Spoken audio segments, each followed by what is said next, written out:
Interactive content is content that responds to a user's actions online. So whether they're using the arrow keys to move graphics or visuals through the screen, or alternatively using the scrolling function on the mouse, it's a great way to stand out from the competition in your audience, in your market. This type of content, so interactive content, uses things such as animation, graphics, text, video, audio, plus much more.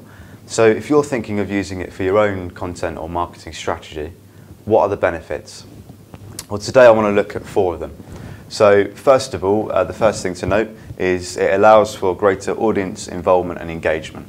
And what this means is once you've set your content live, because of the fact that the audience will be scrolling through or using the keys to navigate certain parts of the infographic or clicking on certain bits of text or visuals, it's slightly different from your more kind of passive forms of content, such as blog posts, white papers, press releases and infographics. Now, it's important to stress that there's nothing wrong with using those forms of content. It's just that the interactive pieces will allow for more audience involvement and engagement, and it just gives you something a little bit different.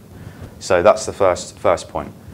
Second of all, and leading on from point number 1, is that interactive content is content that stands out from your competition, something that we explained in the introduction. So you've got to think that there's so many brands and so many businesses online that are using content marketing. So how do you as a company and as a business stand out from the crowd?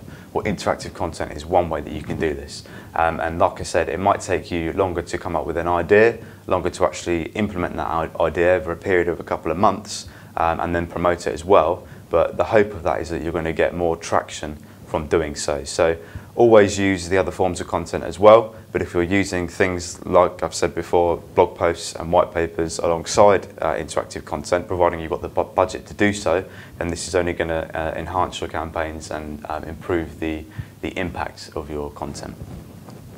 So leading on from point number 2, because it's content that stands out in your industry or your market or your niche, this basically allows you to gain greater social engagement. So let's say you design something that's really unique, it's taken you 3 months to build, absolutely nothing wrong with that, and then you move on to the next phase, which is promoting that particular piece of content. So you're going to be using your social channels to push it out, engaging with the communities online as well on things like Google+, Facebook and Twitter.